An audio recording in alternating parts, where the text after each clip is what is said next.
Sudah muncul? Sudah, Bu. Ya, baik. Oke, nah ini adalah materi mengenai dasar-dasar dari etika profesi dan bisnis. Tapi sebelum saya menjelaskan lebih lanjut, saya ingin kita pesamakan dulu persepsi pengetahuan dari kalian mengenai etika itu apa, profesi itu apa, etika profesi itu apa, etika bisnis itu apa, ya.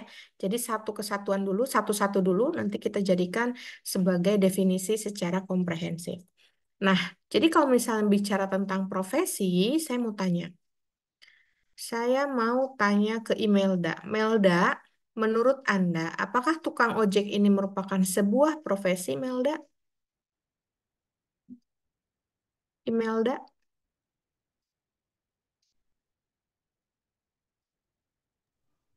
Iya, Bu. Iya, Bu. Iya, tukang ojek seorang profesi, merupakan sebuah profesi gitu. Iya, Kenapa? Berikan saya alasannya. karena mungkin dilakukan setiap hari. Dilakukan setiap hari. Oke, coba kita dengarkan dari Firman. Firman, tukang ojek Iya, profesi Bu. bukan, Firman? Bukan, karena yang setahu saya itu profesi adalah pekerjaan dari seseorang yang memiliki keterampilan dan pengetahuan. Oke, memiliki keterampilan dan pengetahuan. Berarti dari tiga contoh ini, kiranya mana yang dijadikan sebagai profesi? Dokter, Kenapa, dokter? karena dokter memiliki pengetahuan dan keterampilan di bidangnya. Oke. Nah, jadi kalau misalnya bicara tentang profesi, kadangkala kita suka nggak enakan gitu ya sama menyebutkan istilah profesi.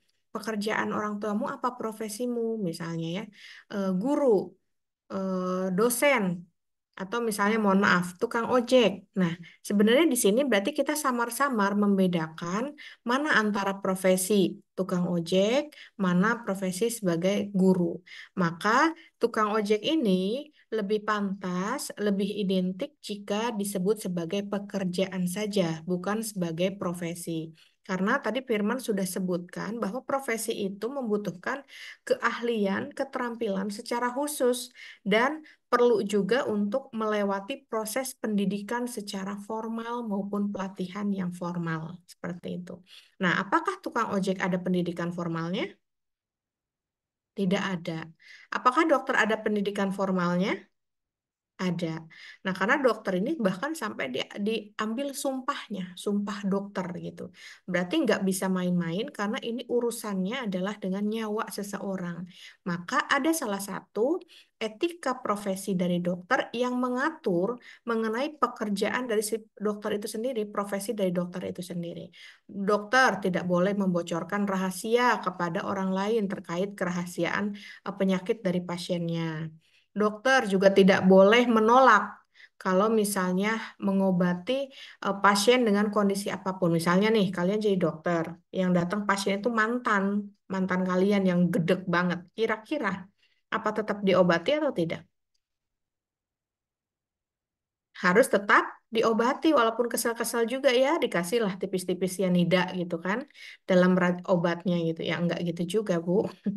Ya. Nah, jadi artinya kalau misalnya berhubungan dengan profesi yang sudah melewati pendidikan secara formal, artinya dia disebut sebagai profesi karena dia sudah melewati pendidikan, pelatihan secara formal bahkan diambil sumpahnya. Nah, selain itu, tukang beca juga sama, tidak bisa dikatakan sebagai profesi karena tidak membutuhkan pekerjaan, keterampilan yang khusus, apalagi melewati pendidikan formal. Ya, adakah sekolah tukang beca misalnya cara mengayuh sepeda, cara mengayuh beca? Tidak ada karena semua orang hampir bisa melakukannya, sehingga tidak dibutuhkan itu keterampilan khusus yang dibuka oleh instansi tertentu ya pendidikan pelatihan dalam cara mengayuh beca itu sejauh ini belum ada. Maka tukang beca ini merupakan sebuah pekerjaan saja, bukan kategorinya sebuah profesi. Sampai sini paham? Paham. Oke, lanjut. Nah, jadi apa itu Bu profesi? Coba saya minta tolong dibacakan oleh Rika Wardi Manihuruk. Ayo Rika. Profesi adalah pekerjaan yang memerlukan keahlian, pengetahuan, dan keterampilan khusus yang biasanya didapat melalui pendidikan formal dan pelatihan. Profesi juga sering diatur oleh asosiasi atau badan tertentu yang menetapkan standar etika dan kompetensi seperti dokter, pengacara, dan atau akuntan. Oke. Nah, ini teman-teman, kalau misalnya bicara tentang profesi, sekali lagi perlu kita highlight atau garis bawahi bahwa memerlukan keterampilan secara khusus yang biasanya didapat melalui pendidikan formal dan pelatihan. Seperti dokter itu udah jelas ya, bahkan koas bahkan disebut sebagai dokter yang layak buka praktek itu bisa sampai 7 tahunan, 8 tahunan sekolahnya baru bisa dikatakan sebagai profesi dokter. Pengacara juga sama. Yang disebut pengacara lulus sekolah atau sarjana hukum, dia harus ngambil sekolah profesi advokat gitu. Ada lagi sekolahnya karena untuk menangani kasus-kasus membutuhkan keahlian yang khusus dibandingkan dengan yang sarjana hukum saja. Atau akuntan juga sama gitu. Terus guru gimana, Bu? Ya guru itu namanya yang PPG, sertifikasi dan lain-lain itu juga sama membutuhkan keahlian yang khusus. Ada pedagogiknya, ada kelas-kelas yang memang eh, lebih ditekankan lagi untuk mengasah keterampilan dari seseorang yang disebut yang menggeluti profesinya tertentu. Nah, bahkan katanya di sini profesi juga sering diatur oleh asosiasi atau badan tertentu yang menetapkan standar etika dan kompetensi seperti dokter, pengacara, atau akuntan. Jadi ada asosiasi yang mengatur etika baik buruknya, benar salahnya dalam mengenai profesi tertentu tersebut. Kayak misalnya pengacara ada nggak asosiasinya? Ada, Asosiasi Pengacara Indonesia. Dokter ada nggak? Ada Ikatan Dokter Indonesia. Jadi kalau misalnya dokter di Indonesia ini masuk dalam asosiasi ya, ya memang diwajibkan masuk dalam asosiasi dokter, itu dia kalau sudah termasuk keanggotaannya berarti artinya dia diatur oleh etika-etika terkait profesi tersebut. Contoh sederhananya yaitu tadi dokter tidak boleh sembarangan memberikan informasi mengenai kerahasiaan dari penyakit pasiennya, tidak boleh melakukan praktek dan lain-lain apabila ada hal-hal yang sensitif, misalnya seperti itu. Ya, oke, sampai sini bisa dipahami? Bisa ya. Nah, jadi Bu, yang disebut dengan etika itu apa, Bu? Coba tolong dibacakan supaya ngantuknya hilang ya. Sama Satya Arya Disena.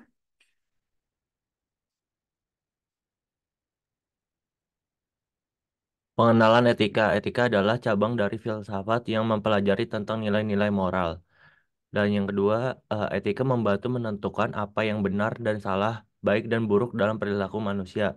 Selanjutnya, dalam konteks profesional, etika mengatur perilaku anggota suatu profesi. Oke. Dalam konteks profesional, etika mengatur perilaku anggota suatu profesi. Jadi secara umum, etika adalah cabang dari filsafat yang mempelajari tentang nilai-nilai moral. Etika juga membantu menentukan apa yang benar dan salah, baik dan buruk dalam perilaku manusia. Ini secara khususnya, ya. Kadangkala kita dalam obrolan dengan teman, kadangkala ada hal-hal yang suka keluar kata-kata etikanya. Misalnya, ih, dia kok nggak punya etika banget ya, gitu ya. Ih kok dia nggak apa namanya ya nggak beretika gitu ya dengan misalnya ada yang ketemu dosen tahu ini dosen tapi nggak disapa kok dia nggak punya etika banget sih gitu kok dia nggak sopan ya kadang-kala etika digantikan dengan kata sopan gitu jadi baiknya gimana kalau ketemu sama dosen. Apakah buang muka, apa pura-pura tidak kenal gitu. Nah, biasanya kita keluarkan kata-kata etika itu. Jadi etika ini mengatur mengenai moral, katanya, seseorang perilaku manusia untuk membedakan mana yang baik dan yang mana yang buruk. Nah, ada lagi istilah etiket. Kalian tahu istilah etiket nih? Pernah dengar? Dayat, pernah dengar Dayat etiket? Etiket bukan etiket elektronik ya. Pernah tapi lupa pembahasannya. Lupa pembahasannya. Oke, Cahya, etiket apa Cahya?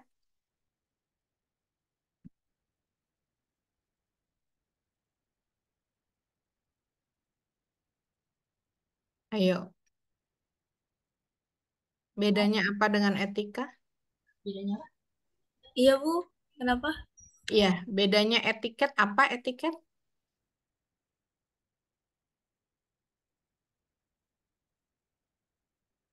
Dibantu Firman mungkin.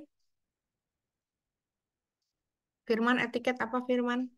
Etiket sama kayak etika nggak sih Bu? Kalau etiket itu lebih ke aturan norma atau tata krama yang mengatur bagaimana seseorang berperilaku. Oke, kalau etiket,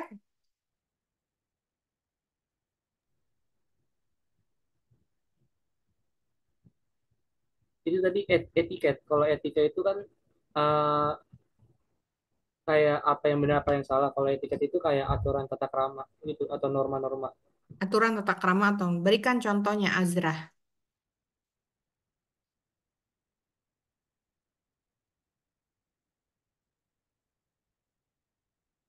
Tadi sudah disampaikan oleh Firman mengenai perbedaan etika dengan etiket. Berikan contohnya.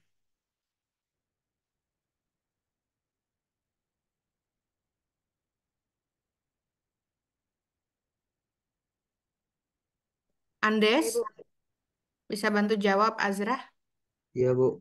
Untuk etika, menurut saya itu ilmu pengetahuan dari etiketnya. Misal kita harus sopan santun, tapi kalau misalnya etiketnya itu adalah perilakunya. Jadi sesuai sama yang udah diatur tadi, Bu.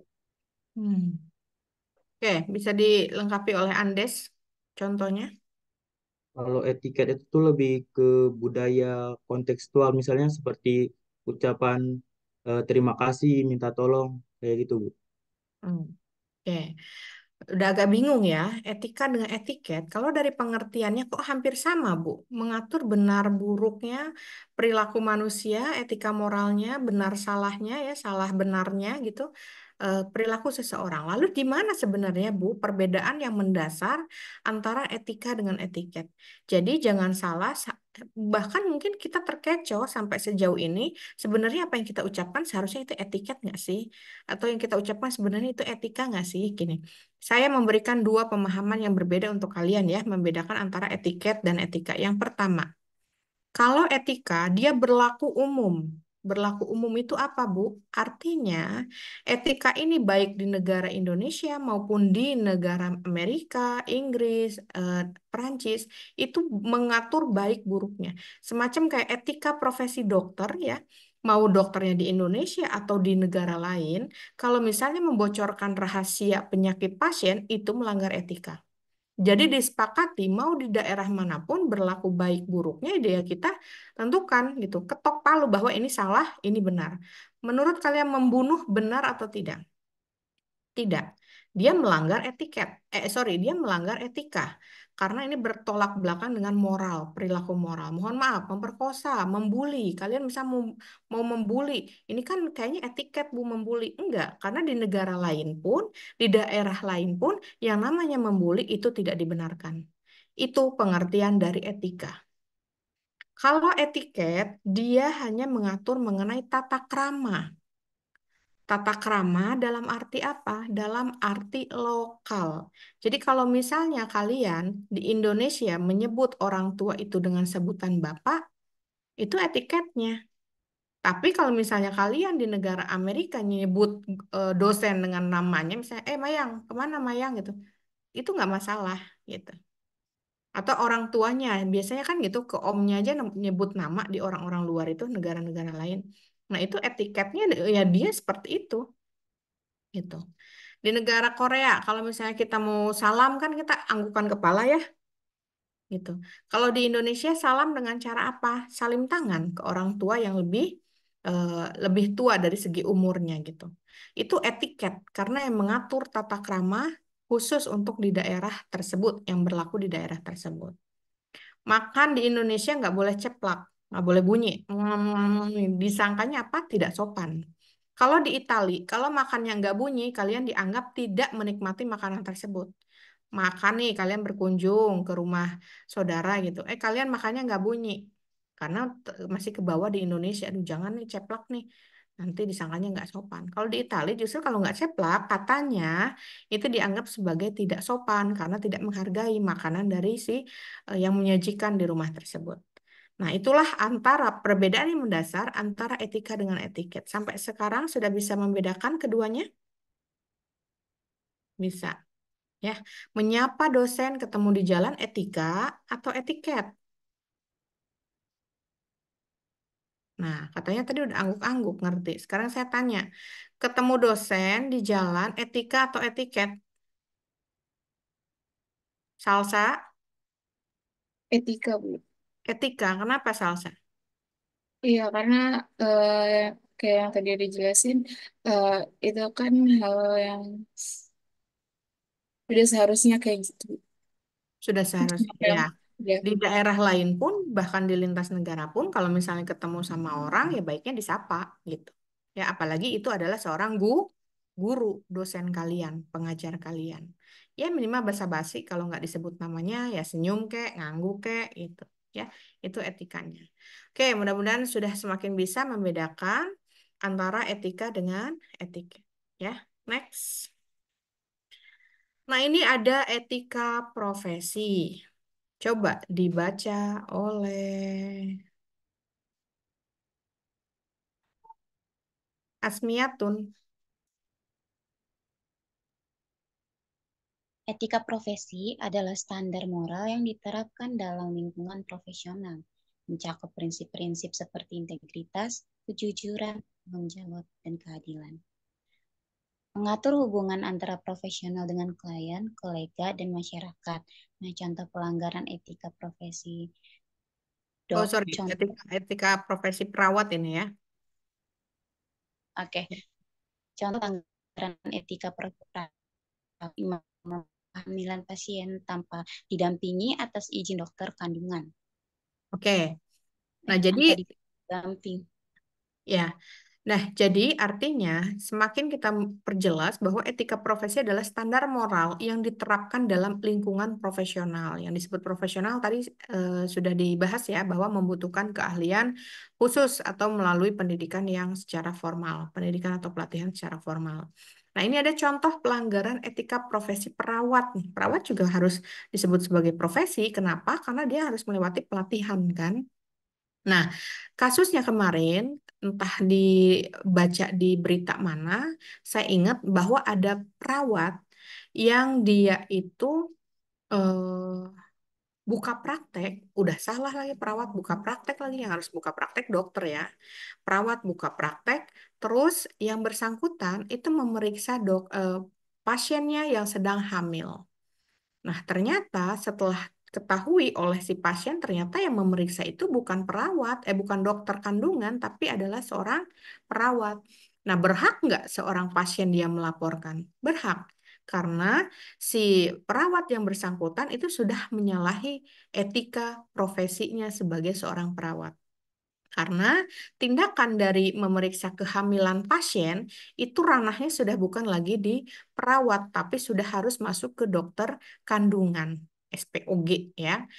Nah, bahkan dokter umum pun itu biasanya mereka itu nggak mau terlalu ikut campur sama-sama dokter nih ya. Mereka tidak terlalu mau ikut campur kalau misalnya ada tindakan yang tidak terlalu bahaya. Misalnya, aduh ini kenapa ya? Kok saya misalnya mual muntah nggak terlalu dalam kategori urgent lah ya.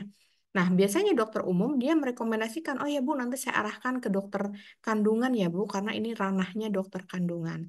Apalagi ini seorang perawat. Perawat itu kan biasanya menangani hal-hal yang teknis saja, bukan dari segi kedokterannya gitu. Nah, maka si perawat tersebut itu bisa dipecat atau bahkan di blacklist untuk dijuluki sebagai seorang profesi perawat karena sudah melanggar aturan tersebut, ya. Nah, ini contoh kecil aja pelanggaran etika dari profesi. Banyak sekali yang sampai saat ini kita mendengar banyak sekali yang melanggar etika profesi dari masyarakat ya atau profesi yang ada di Indonesia atau bahkan yang paling parah dicabut izinnya di blacklist ya, tidak diterima pekerjaan manapun. Nah, itu yang sangat-sangat kita perlu waspadai supaya tidak terjadi hal seperti itu kepada diri kita nantinya, ya. Nah, ini untuk etika profesi. Nah, lalu bagaimana dengan etika bisnis, Bu? Tadi kan kita sudah membedah satu-satu apa yang disebut etika, apa yang disebut profesi, sekarang kita masuk ke ranah etika bisnis karena ini mata kuliah satu kesatuan.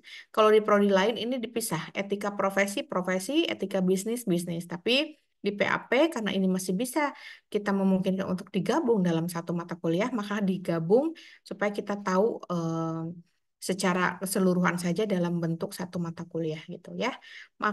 Masuk ke etika bisnis. Jadi etika bisnis itu apa? Tolong dibaca oleh Adib.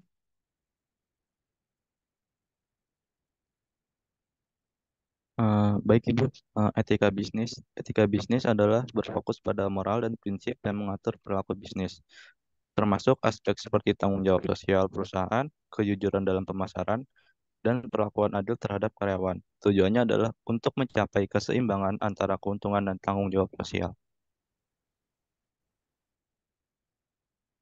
Oke, nah bicara tentang etika bisnis, katanya berfokus pada moral dan prinsip yang mengatur perilaku bisnis, termasuk aspek seperti tanggung jawab sosial, perusahaan, CSR ya, kejujuran dalam pemasaran, dan perlakuan adil terhadap karyawan. Tujuannya adalah untuk mencapai keseimbangan antara keuntungan dan tanggung jawab sosial. Nah, ini adalah etika bisnis yang secara umum ya, secara universal membahas kategorinya lebih luas, membahas ke perusahaan. Ada etika bisnis yang hal-hal individu, misalnya dia sebagai endorse, sebagai BA gitu ya. Dia ada etika yang memang harus dia kerjakan di atas, karena etika bisnis tersebut tertuang dalam aturan di kontrak perjanjian kerjanya. Nah, kalau yang di sini, dari pengertian ini, dia membahas etika bisnis secara umum, secara lebih luas. Contohnya kayak semacam mengatur mengenai CSR. Kalau kalian tahu, CSR itu sebenarnya sifatnya wajib tidak bagi semua perusahaan. Saya mau tanya, Mahesa. Mahesa, ya, CSR itu wajib tidak bagi semua perusahaan yang ada di Indonesia?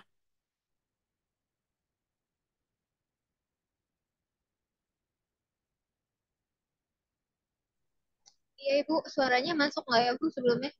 Masuk, masuk. Kalau menurut saya eh, itu wajib sih Bu bagi semua perusahaan buat ada CSR. Kenapa? Karena kan itu juga berdampak sama ini juga ya Bu, lingkungan dan juga masyarakat. Jadi mungkin bagi suatu perusahaan itu juga memang harus ada gitu Bu. Oke, harus ada katanya ya. Coba saya mau nanya ke Aurelia. Aurel, menurut Anda, apakah CSR wajib bagi semua perusahaan, baik perusahaan yang skalanya kecil atau dalam bentuk PT ya, atau dalam bentuk firma gitu? Apakah wajib yang perintis-perintis juga harus melakukan CSR?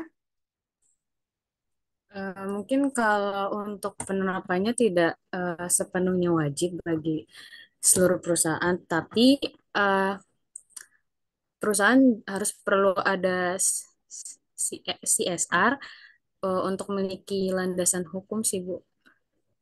Oke, nggak wajib, Bu, tapi sunnah gitu, atau gimana istilahnya? Eh, Tergantung lagi dari karakteristik setiap perusahaan. Oke, ya. Kalau berbicara mengenai CSR, tanggung jawab sosial perusahaan, ini sebenarnya sudah ada undang-undang yang mengatur. Kebetulan waktu itu saya melakukan penelitian di salah satu BUMN, BNI ya, Bank BNI, saya cari tahu mengenai CSR-nya karena katanya dari penghargaan, BNI ini mendapatkan penghargaan sebagai eh, implementasi CSR terbaik yang dimenangkan oleh BNI se-Asia Tenggara. Bayangkan, perusahaan-perusahaan yang ada di Singapura, Malaysia, dia kalah implementasi bentuk CSR-nya dengan BNI. Nah, itu yang menjadi salah satu ketertarikan saya melakukan CSR BNI. Ini ada apa nih? Something happen gitu ya dengan BNI, kenapa sampai dia mendapatkan penghargaan. Nah, maka sedikit-sedikitnya saya belajar tentang CSR. Jadi, dalam kategori aturan yang ada CSR ini berkaitan dengan etika bisnis, itu ada undang-undang yang mengatur di dalamnya perusahaan yang biasanya memiliki laba profit yang sudah ada diatur juga. Lupa saya jumlahnya berapa. Eh, Pokoknya ada istilahnya minimal dari si eh, laba yang dilaporkan bahwa perusahaan ini melakukan mendapatkan laba tiap tahunnya segini gitu ya. Nah, dari laba itu dia harus mengeluarkan sebanyak 4% untuk kegiatan CSR. Nah, BNI sendiri itu laba 4%-nya sekitar 100 jutaan kalau tidak salah. 100 miliar rupiah untuk dikeluarkan sebagai CSR pada tahun tersebut. Nah, ternyata apa indikator yang menjadi tolak ukur BNI memenangkan CSR se-Asia Tenggara itu ternyata dari sustainability-nya, keberlanjutannya. BNI ini secara konsisten dia mengimplementasikan tiap tahun melaporkan dan hasil pelaporannya juga bagus, rapih dibandingkan dengan perusahaan-perusahaan lain. Itu yang menjadi salah satu pertimbangan BNI mendapatkan CSR terbaik di Asia Tenggara. Nah, jadi bagaimana Bu implementasi CSR ini? Jadi pemerintah itu akan memberikan sanksi bagi perusahaan yang sudah menyentuh laba minimum yang tadi yang didapatkan oleh si perusahaan. Apabila sudah labanya sudah mencapai minimum tetapi tidak melakukan CSR, itu ada sanksi khususnya. Atau tidak melakukan CSR dan tidak melaporkan ya. Ada yang sudah melakukan CSR tapi tidak melaporkan itu sama aja. Nanti seolah-olah tidak melakukan CSR. Nah, ada kategori-kategori dari pemerintah yang mengatur perusahaan mana yang secara sehat melakukan CSR. Jadi kategorinya ada perusahaan yang hijau, yang orange, yang merah, atau yang hitam. Biasanya kalau sudah orange, mereka kan tidak secara sustainable nih, secara istiqomah nih melakukan CSR ini. Masuk kategori hitam, kalau sudah hitam dia dicabut izin dari operasional perusahaan tersebut. Nah, di Indonesia sudah seperti itu sampai mengatur supaya berkontribusi terhadap lingkungan dan tanggung jawab sosial kepada lingkungan maupun masyarakat sekitar yang terdampak. Seperti itu, ya. Sampai sini mengenai penjelasan dari etika bisnis. Nah, ini ada pentingnya etika bisnis, etika dalam bisnis dan profesi. Coba dibantu jelaskan oleh siapa ini? Zaki Haris boleh? Ya, pentingnya etika dalam bisnis dan profesi itu yang pertama ada membangun kepercayaan dan kredibilitas. Yang kedua ada mencegah perilaku tidak etis yang dapat merusak reputasi. Yang ketiga ada memastikan kepatuhan terhadap hukum dan peraturan. Dan yang keempat mendorong lingkungan kerja yang sehat dan produktif. Oke, jadi sebenarnya ya banyak sekali aturan-aturan atau etika bisnis ini dalam kategori luasnya gitu. Tidak hanya urusannya dengan pemerintah, kewajiban dari pemerintah, tetapi dengan karyawan pun itu ada etika dalam berbisnisnya. Lalu ada aturan-aturan yang mengatur ya. Lalu dengan kompetitor yang tidak boleh saling ejek produk. Nah, itu juga ada etika bisnisnya. Maka di mata kuliah ini sebenarnya per minggunya khusus untuk etika bisnis akan mengatur berbagai macam seperti dengan manajemen, dengan karyawan seperti apa, dengan etika bisnis dari segi pemasarannya seperti apa, dan jangan sampai seolah-olah ngiklan tapi produknya menjelek produk kita seolah-olah lebih unggul dan menjelekan produk orang lain. Nah, biasanya kan kita suka lihat gitu ya di iklan-iklan, kok kayaknya nyindir ya produk tertentu ya. Enggak secara langsung sih, tapi kita bisa nge-mention langsung, oh yang dimaksud produknya ini adalah produk B, pesaing sejenisnya dari produk yang diiklankan gitu. Nah, ini sebenarnya bisa saja kita laporkan selaku yang merasa dirugikan dalam bentuk pelaporan karena sudah melanggar etika dalam berbisnis ya. Nah, ini ada contohnya nih pelanggaran etika bisnis. Memakai produk yang bukan brand yang sudah di-endorse oleh salah satu influencer atau selebgram. Contoh, Raisa. Raisa itu BA-nya handphone apa sih? Ada yang tahu? Samsung. Samsung. Coba lihat Samsung apa Oppo jadinya ini teh? Oppo, Bu. Oppo. Coba diperhatikan. Atau ini deh, siapa lagi ya yang BA-nya? Nah, misalnya Saskia Sungkar sama Irwansyah, dia sudah di-endorse, sudah dikontrak bertahun-tahun untuk menjadi BA-nya Le Mineral. Nah, itu yang saya bisa pastikan yaitu yang namanya BA itu bisa puluhan miliar loh dalam satu kontraknya. Apalagi kalau misalnya dia ada momen-momen yang memang sangat menjadi apa ya istilahnya menjadi salah satu momen yang berharga gitu. Contoh, Saskia Sungkar sama Irwansyah itu kan punya anak lama ya, katanya belum punya anak lama sampai 10 tahun. Terus mereka masuk program bayi tabung akhirnya dikaruniai. Nah, pada saat hamil, Saskia Sungkar ini menerima kontrak dari Le Mineral yang saya pastikan itu jumlahnya fantastis. Kenapa fantastis? Karena Saskia Sungkar dengan Irwansyah berani ambil resiko. Dia kan susah punya anak itu ya, dalam kategori 10 tahun baru dikaruniai. Tapi mereka berani ambil resiko dengan mengkonsumsi Le Mineral sebagai pendukung untuk kehamilannya pada saat itu. Nah itu kan resikonya tinggi. Tapi katanya berani untuk meminum konsumsi dari Le Mineral itu. Nah, di sini artinya ketika Saskia dalam kesehariannya pun jangan sampai nenteng-nenteng Aqua sebagai kompetitor dari Le Mineral atau Fit gitu ya dalam kategori air mineral juga tapi yang bukan menjadi kontrak dari si eh, Saskia itu sendiri ke Le Mineral gitu. Nah, itu adalah etika-etika dalam bisnis dalam kategori yang sangat sederhana dalam bentuk endorse ke dari personal ke perusahaan. Nah, bagaimana dengan perusahaan, perusahaan dengan karyawan? Nah, itu lebih kompleks lagi. Ya, sampai sini mengenai pentingnya etika dalam bisnis dan profesi bisa dipahami? Bisa. Oke, silakan kesimpulan bantu dibacakan oleh Satya.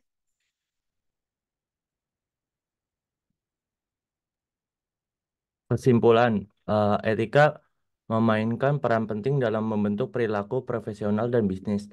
Selanjutnya, pemahaman tentang konsep dasar etika sangat penting untuk menjaga integritas dan keberlanjutan dalam bisnis dan profesi. Selanjutnya, etika bukan hanya tentang aturan, tentang tetapi juga tentang membangun karakter yang baik. Oke, jadi etika bukan hanya tentang aturan, tetapi juga tentang membangun karakter yang baik. Saya kalau misalnya memberikan analogi begini, kalian di ruangan sendiri, ya, kalian di ruangan sendiri, terus kalian misalnya nyanyi kenceng-kenceng, ya, atau jangan nyanyi deh, apa ya, misalnya kakinya ke atas meja, terus kalian loncat-loncat di atas meja, di atas kursi gitu. Itu melanggar etika tidak? Melanggar, Bu. Kenapa melanggar? Karena walau di ruang sendiri tidak ada yang melihat, tetap aja itu etika terhadap diri sendiri juga. Etika terhadap diri sendiri. Atau melanggar etiket tidak? Mohon maaf, Ya, tadi apa, Bu? melanggar Melanggar apa? etiket nih. Melanggar etiket tidak? Tidak. Kenapa?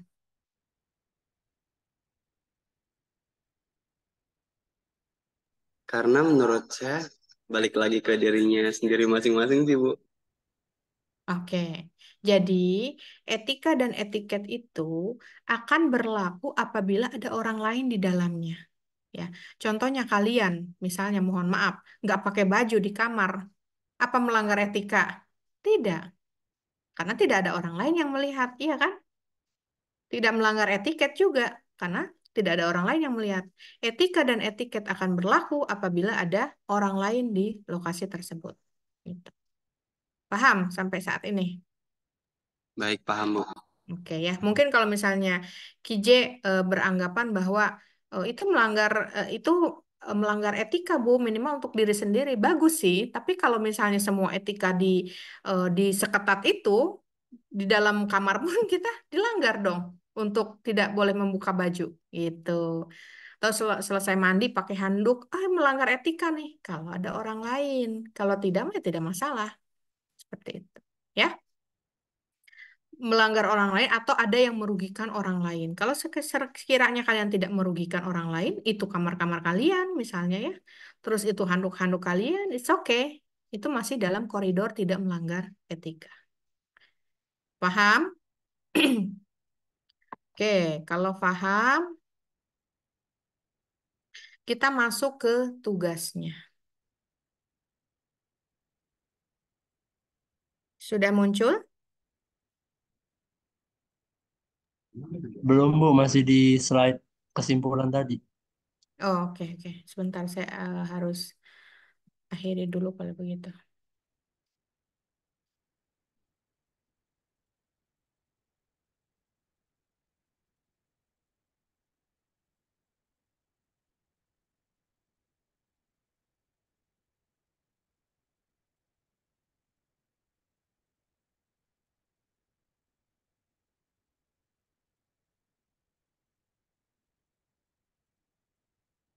Sudah muncul sekarang? Sudah, Bu. Sudah.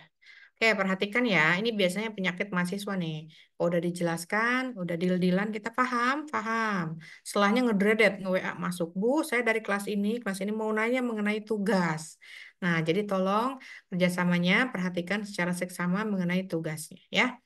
Nah, ini adalah minggu lalu pertemuan pertama di sini kita sudah anggap selesai karena di minggu ini saya sudah dengan Bu Rika juga sudah spill-spill sedikit mengenai project dan lain-lain. Lalu minggu kedua ini ya, yang sudah saya jelaskan barusan materinya, materi-materi dasar mengenai etika profesi dan bisnis. Lalu masuk ke minggu ketiga minggu depan, yang mana nanti pada saat melakukan presentasi sudah bukan saya lagi, tapi rekan-rekan kelompok satu yang akan melakukan presentasi. Paham? Paham Ibu. Oke, kalau misalnya paham, teman-teman berarti diminta untuk membagi kurang lebih sekitar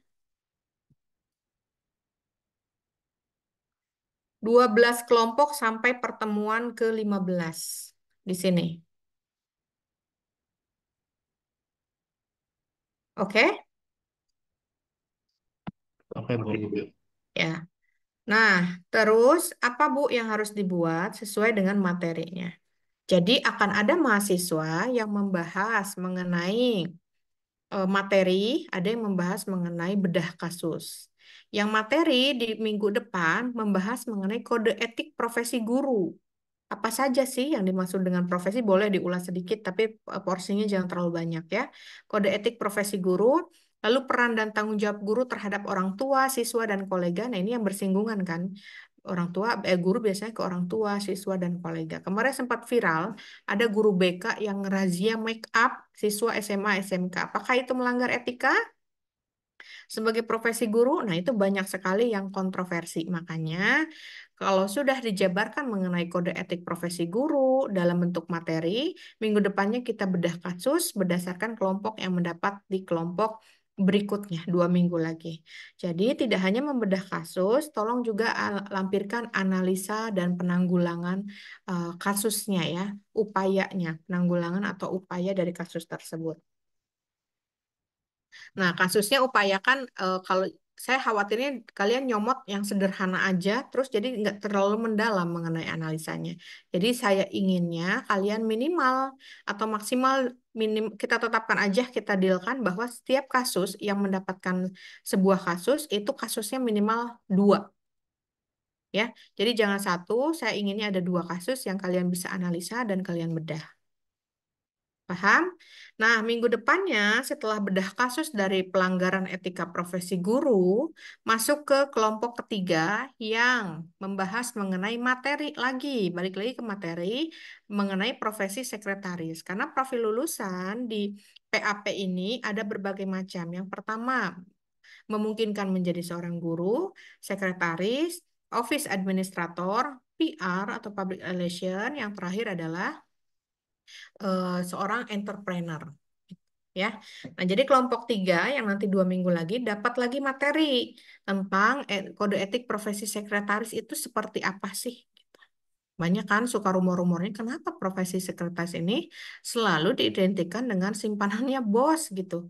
Karena kan stigma kita, ih jadi simpanannya bos gitu. Nah, stigma-stigma seperti itu tolong diperkuat lagi bahwa ada loh hubungan profesional antara bos dengan atasan dan kolega itu harusnya seperti apa. Makanya harus detail dari pembahasan materi yang mendapatkan kode etik profesi sekretaris. Minggu depannya berikutnya kode etik office administrator atau di ruang apa di ruang lingkup karyawan atau manajemen dari si perusahaan itu kode etiknya seperti apa. Balik lagi membahas nih tentang studi kasus, kode etik profesi. Nah, ini ada bedanya nih. Kalau yang tadi itu selang-seling ya. Yang tadi itu selang-seling, jadi profesi guru terus kasusnya. Kalau yang ini ada materi yang kebagian di materi pertemuan kelima, bahasnya kode etik profesi sekretaris, berikut kode etik office administrator. Jadi ada dua profesi yang mereka harus cari kode etiknya dan bagaimana tanggung jawab yang mereka harus lakukan. Baru di kelompok empatnya membahas mengenai bedah kasus dari etika profesi sekretaris dan minggu depannya lagi pelanggaran dari kode etik office administrator. Paham sampai sini? Paham, Bu. Nah, oke. Kalau paham, semester. Pertemuan ke-8 kita selingi dengan UTS ya. Nah, nanti pertemuan ke-9 kelompok 6 yang maju itu sudah ranahnya Bu Rika. Nah, Bu Rika juga sama skemanya seperti saya, ada yang membahas tentang kode etik dan lain-lain. Oke, sekarang saya kasih kesempatan langsung sekarang dibagi karena saya akan membagi kelompoknya. Ini soalnya sensitif, takutnya, kamu enak kebagian hanya materinya saja yang harus dipresentasikan. Padahal kelompok kami kena ke bagian yang mencari kasus sampai membedah upayanya dan lain-lain. Untuk itu, saya kasih kesempatan kalian 15 menit untuk mengatur kelompok. Jumlahnya kurang lebih tadi berapa kelompok? 12, Bu. 12. Ya, 12. Saya tunggu 10 menit lagi. Nanti tolong siapa yang share screen, langsung kita bagi. Nanti saya kocok di sini ke bagian yang nomor kelompok berapa. Paham sampai sini? Baik, Bu. Ya, saya tunggu 10 sampai 15 menit lagi. Nanti share screen siapa untuk menunjukkan siapa nama-nama anggota dari setiap kelompok sampai dari 1 sampai 12 itu. Yuk, silakan. 10 menit dari sekarang berarti kita bergabung lagi di jam 11.05.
Ibu maaf sebelumnya, ini boleh ditambahin sebentar nggak Bu waktunya? Soalnya lagi nyesuaiin yang belum dapat kelompok. Oh, oke, saya perpanjang ya. Mau butuh berapa menit lagi? 10 atau mungkin kalau boleh Bu. 10. Oke, Ya, saya tunggu ya. ya baik, Jadi terima kasih Bu. sampai 11.15 ya. Ya, silakan. Nanti kalau sudah selesai, tolong langsung share screen ya. Dalam Baik bentuk Bu. Word nama-namanya. Bu,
Baik, sepertinya sudah selesai.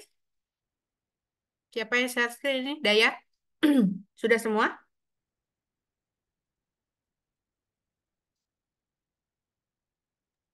Udah, Bu. Oke, yuk yang lain on cam lagi.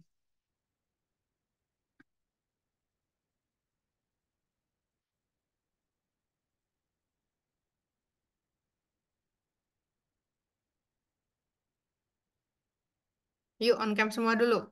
Supaya paham tugasnya.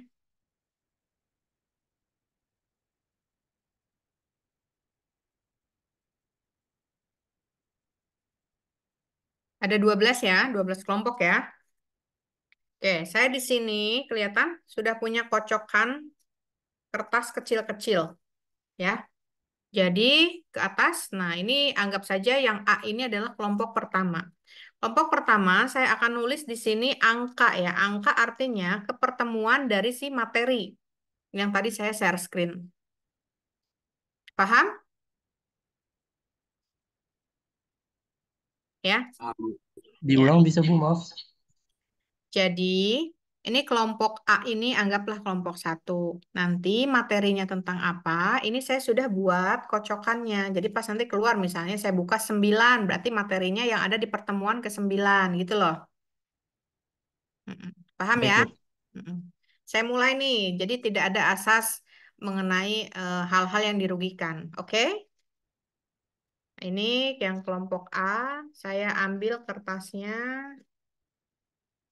Ini kelihatan angka berapa? Kecil banget ya. Angka 9. 9. Ya, tulis pertemuan ke-9 materinya. Nih lagi kelompok kelompok B yang pertemuan ke-12. 12. Ya, kelompok C 3. 3.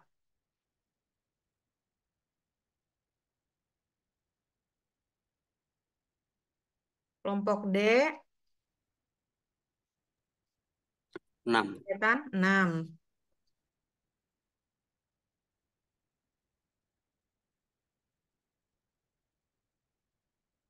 Kelompok E 5.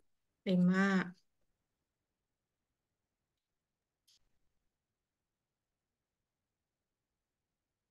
10. 10 betul. 10 bener, Bu? Ya, betul 10.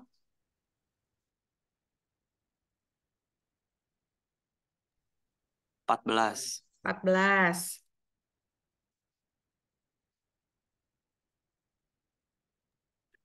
4. 4.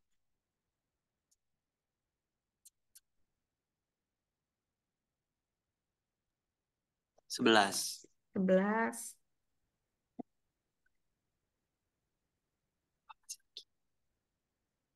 13. 13. Bisa 2 lagi di saya, betul ya?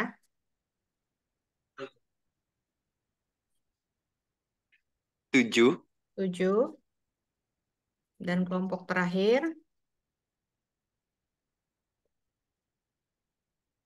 15. ya. Oh iya. Oke, paham ya? Udah kebagian. Jadi untuk yang naik ke atas coba.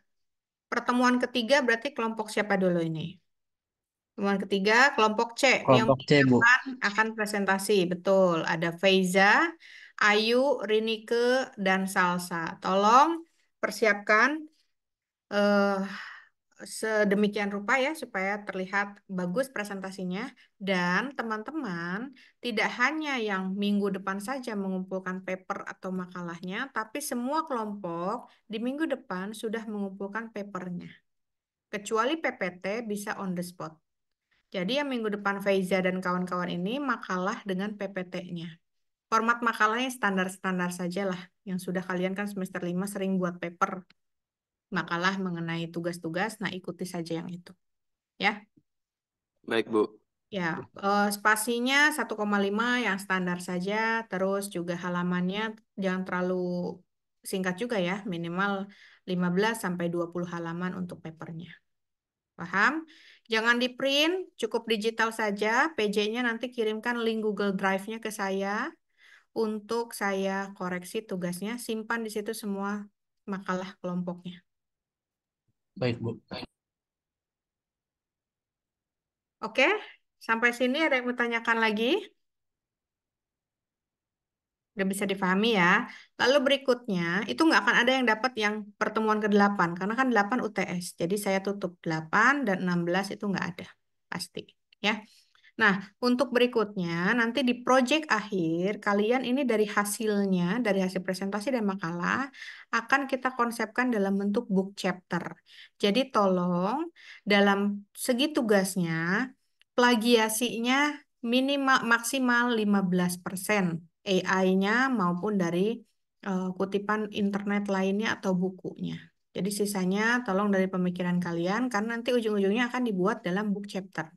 Jangan sampai kerja 2 kali, karena yang nanti akan dirugikan kalian juga. Pasti saya akan, ini kelompok ini masih besar nih mengenai plagiarismenya. Tolong dipres lagi, buat dalam apa namanya, diparafrasekan lagi gitu. Nah, itu kerjaan 2 kali.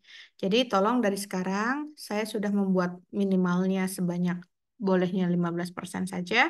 Sisanya tolong kalian berpikir secara logis, analisa kalian mengenai materi-materi ini. Ya, jangan lupa sertakan sumbernya dalam pembuatan makalah maupun PPT-nya nanti. Sampai sini ada yang mau ditanyakan? Cukup dipahami tugasnya? Insya Oke. Allah aman. Ya, aman ya. Kalau aman, saya akhiri perkuliahan kita hari ini. Mudah-mudahan bermanfaat. Ada yang bisa kalian perbaharui dari segi pengetahuannya. Minggu depan kita dengarkan presentasi dari kelompok Faiza dan kawan-kawan mengenai materi kode etik dari guru ya. Terima kasih untuk kehadirannya. Saya akhiri. Wassalamualaikum warahmatullahi wabarakatuh.